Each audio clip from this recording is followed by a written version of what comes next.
नमस्कार। आंगनबाड़ी से जुड़ी हुई 10 फटाफट खबरों में आप सभी का स्वागत है। आज तारीख है 5 मार्च 2024, दिन मंगलवार। चलिए देखते हैं आज की आंगनबाड़ी से जुड़ी हुई 10 महत्वपूर्ण खबरों को। इससे पहले आप वीडियो को कौन से राज्य कौन से जिले से देख रहे हैं कमेंट करके जरूर बताएं, ताकि आपके राज्य आपके जिले से हम ज्यादा से ज्यादा खबरें आप तक पहुँचा सकें। दिल्ली के जंतर मंतर पर फिर गरजी आंगनबाड़ी कार्यकर्ताएं सहायिकाएं। उत्तराखंड में पिछले 15 दिनों से आंगनबाड़ी सेविका सहायिकाओं का चल रहा आंदोलन अब दिल्ली तक पहुंच चुका है। आगामी लोकसभा चुनाव को देखते हुए आंगनबाड़ी बहनें हर संभव प्रयास कर रही हैं अपनी मांगों को पूरा करवाने को लेकर। चुनाव से पहले आंगनबाड़ी बहनें अपने हक को पाने के लिए हर संभव प्रयास कर रही हैं। पिछले 15 दिनों से पूरे उत्तराखंड में आंगनबाड़ी सेविका सहायिकाएं अपने 5 सूत्री मांगों को लेकर अपने सभी विभागीय कार्यों को ठप करते हुए आंदोलन कर रही हैं। और आपको बता दें कि कल के दिन आंगनबाड़ी बहनों का यह आंदोलन दिल्ली तक पहुंच चुका। दिल्ली में भी आंगनबाड़ी कार्यकर्ताएं सहायिकाएं जमकर आंदोलन करती हुई नजर आई। इसके संबंध में द टाइम्स ऑफ इंडिया में प्रकाशित एक खबर की हेडलाइन आप देख सकते हैं कि Uttarakhand anganwadi worker protest in Delhi. बताया गया है कि Dehradun over 100 anganwadi workers from Uttarakhand under the banner of Uttarakhand राज्य आंगनबाड़ी कर्मचारी संघ participated in protest alongside anganwadi worker from barrier state in Delhi on Sunday. कहने का तात्पर्य यह है कि संडे यानी कि रविवार के दिन देश के तमाम राज्यों से आंगनबाड़ी सेविका सहायिकाएं दिल्ली में प्रदर्शन करने के लिए पहुंची हुई थी, जहां पर उत्तराखंड की भी सैकड़ों आंगनबाड़ी सेविका सहायिकाएं इस प्रदर्शन में शामिल हुई थी। दैनिक जागरण न्यूज़पेपर में प्रकाशित एक खबर की हेडलाइन आप देख सकते हैं कि 143 करोड़ से 913 स्कूलों और 348 आंगनबाड़ी केंद्रों की बदलेगी सूरत। योगी के निर्देश पर किया जाएगा अपग्रेड। तो बड़ी खबर है उत्तर प्रदेश से, जहां पर बताया गया है कि 143 करोड़ रुपए से 913 स्कूलों और 348 आंगनबाड़ी केंद्रों की सूरत बदलने वाली है। बताया गया यहाँ पर कि मुख्यमंत्री योगी आदित्यनाथ के निर्देश पर निकायों में मौजूद 913 स्कूलों को अपग्रेड किया जाएगा। 25 नए विद्यालय खोले जाएंगे। इसके अलावा किराए के अथवा अन्य सरकारी भवनों में संचालित हो रहे 348 आंगनबाड़ी केंद्रों के लिए नए भवनों का निर्माण कराया जाएगा। सरकार इन कार्यों के लिए 143 करोड़ रुपए खर्च करेगी। जैसा कि आप लोग आए दिन देखते होंगे कि आंगनबाड़ी केंद्र या तो बनकर तैयार हो जाते हैं तब अतिक्रमण कर लिए जाते हैं, या फिर बनने से पहले ही अतिक्रमण कर लिए जाते हैं। तो उसी के संबंध में बिहार के मुजफ्फरपुर से एक बड़ी खबर देख सकते हैं कि 50 आंगनबाड़ी कराए जाएंगे अतिक्रमण मुक्त। जी हाँ, बड़ी खबर है कि 50 आंगनबाड़ी केंद्र जो हैं वो अतिक्रमण मुक्त कराए जाएंगे। बताया गया है कि जिले में मनरेगा और आईसीडीएस योजना से आंगनबाड़ी केंद्रों का निर्माण कराना है। इसके लिए प्रखंडवार सीओ से अनापत्ति प्राप्त करके 99 चिन्हित स्थलों की सूची विभाग से मिली है। उक्त भूमि पर आंगनबाड़ी केंद्रों का निर्माण होना है। सभी स्थलों की जांच मनरेगा पीओ से कराई गई। इसमें पाया गया कि प्रखंडवार 50 स्थल ऐसे हैं जो कि अतिक्रमित या फिर विवादित हैं। इस बाबत में डीडीसी आशुतोष द्विवेदी ने सभी सीओ सीडीपीओ मनरेगा पीओ को पत्र लिखा है। इसमें सीओ को अतिक्रमित मुक्त कराने का निर्देश दिया गया है, यानी कि कहा गया है कि सभी जितने भी विवादित या फिर अतिक्रमित आंगनबाड़ी केंद्रों के स्थल हैं उनको जल्द से जल्द अतिक्रमण मुक्त कराया जाए। एक बड़ी खबर की हेडलाइन आप देख सकते हैं कि देहरादून से 10 महीने से नहीं आया 1907 आंगनबाड़ी भवनों का किराया। तो बड़ी खबर है कि देहरादून में पिछले 10 महीने से आंगनबाड़ी केंद्रों का किराया नहीं मिल पाया है। किराए के भवनों में चल रहे आंगनबाड़ी केंद्रों का पिछले 10 महीनों से किराया नहीं आ रहा है। आंगनबाड़ी कार्यकर्ताओं को किराया जो है वो स्वयं अपने खाते से देना पड़ रहा है। भवन मालिक किराया न देने की स्थिति में भवन खाली करवाने के लिए आंगनबाड़ी कार्यकर्ताओं पर दबाव बना रहे हैं। आंगनबाड़ी कार्यकर्ताओं का कहना है कि कम सैलरी में भी हर महीने आंगनबाड़ी भवनों का किराया खुद अपनी जेब से भरना पड़ रहा है। उत्तराखंड राज्य आंगनबाड़ी कर्मचारी संघ की प्रदेश अध्यक्ष सुशीला खत्री ने बताया कि आंगनबाड़ी केंद्र पर बच्चों की पढ़ाई का काम रुक गया है। किराए पर चल रहे आंगनबाड़ी केंद्र खाली करवाने का काम जो है भवन के मालिक शुरू कर चुके हैं। मई 2023 से आंगनबाड़ी केंद्रों का किराया नहीं आया है। ऐसे में आंगनबाड़ी कार्यकर्ताओं को रोजाना भवन मालिक यानी कि मकान मालिकों की धमकी सहनी पड़ती है।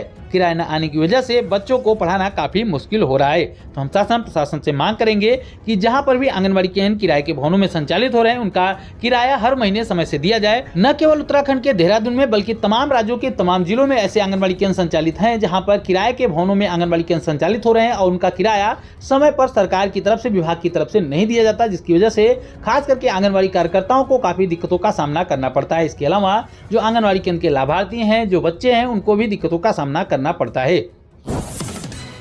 झारखंड के चक्रधरपुर से एक महत्वपूर्ण खबर देख सकते हैं कि आंगनबाड़ी सहायिकाओं को दिया गया प्रशिक्षण। बड़ी खबर है कि यहां पर आंगनबाड़ी सहायिकाओं को प्रशिक्षण दिया गया है। बताया गया है कि चक्रधरपुर प्रखंड कार्यालय सभागार में सोमवार को प्रखंड की आंगनबाड़ी सहायिकाओं को कुपोषण से बचाव को लेकर मानसी प्लस टाटा फाउंडेशन के द्वारा सहायिकाओं को प्रशिक्षित किया गया, जहाँ पर प्रशिक्षकों ने बताया कि झारखंड में कुपोषण का दर काफी बढ़ गया है। बताया गया है कि बाहरी खान पान से बच्चों को पौष्टिक आहार नहीं मिल पाता, इसके लिए घर में ही साग सब्जी से 10 से 15 मिनटों में बच्चों को पौष्टिक आहार बनाकर दिया जा सकता है, जिसके लिए बच्चों का स्वास्थ्य ठीक रह सकता है। इसको लेकर यहां पर आंगनवाड़ी सहायिकाओं को प्रशिक्षित किया गया।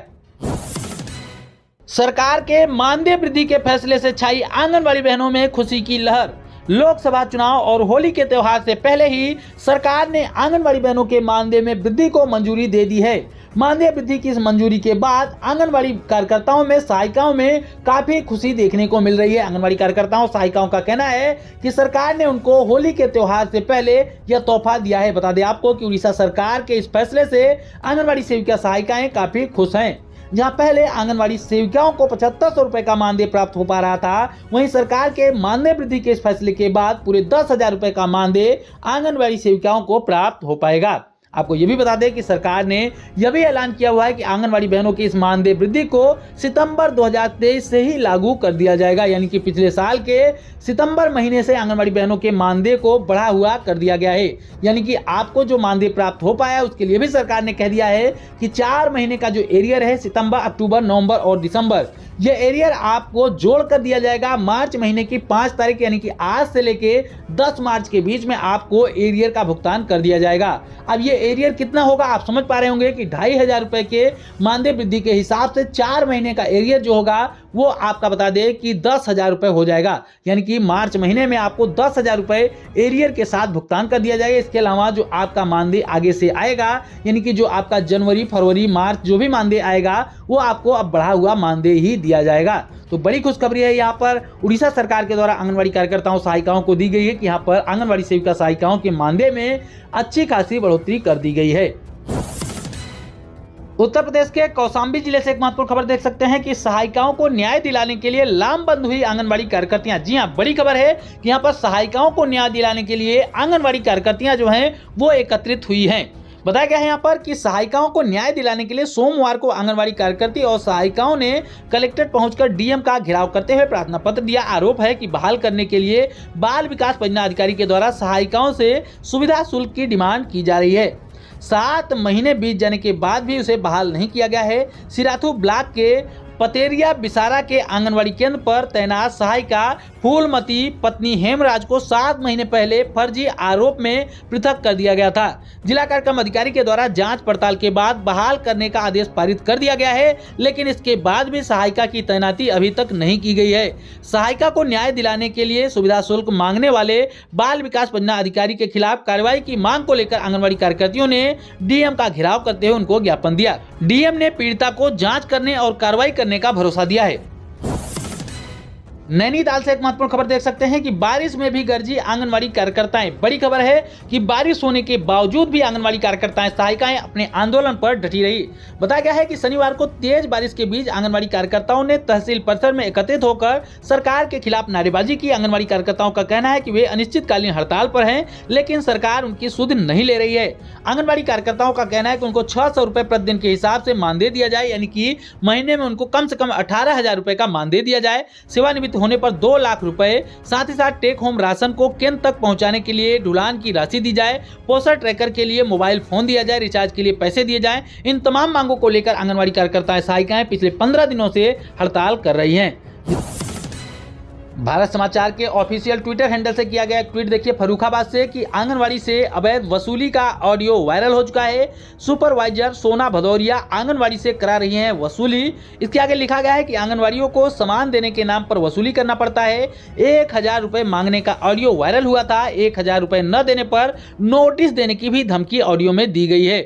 बलपुर ब्लॉक की आंगनवाड़ी केंद्र का यह पूरा मामला है, जिसको लेकर यहाँ पर भारत समाचार के ट्विटर हैंडल से ट्वीट किया गया है।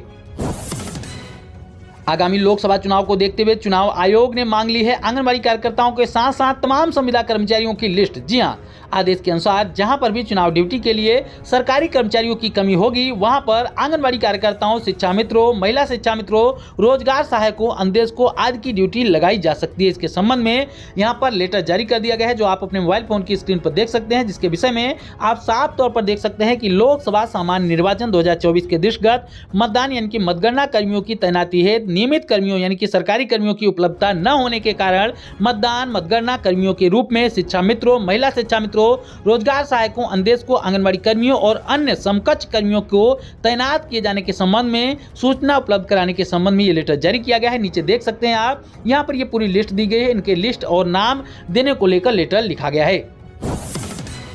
ये थी दोस्तों अब तक की आंगनबाड़ी से जुड़ी हुई 10 महत्वपूर्ण खबरें। हम उम्मीद करते हैं कि हमारी आज की वीडियो आपके काम की रही होगी। वीडियो अगर पसंद आई हो तो वीडियो को लाइक जरूर करें। आंगनबाड़ी से जुड़ी हुई ऐसी ही महत्वपूर्ण खबरों को आगे भी पाना चाहते हैं और अभी तक चैनल को सब्सक्राइब नहीं किए हैं तो प्लीज चैनल को सब्सक्राइब करिए, इस वीडियो को शेयर करिए ज्यादा से ज्यादा आंगनबाड़ी बहनों तक। फिर मिलेंगे अपनी नई वीडियो में कुछ और महत्वपूर्ण खबरों के साथ, तब तक के लिए नमस्कार, जय हिंद।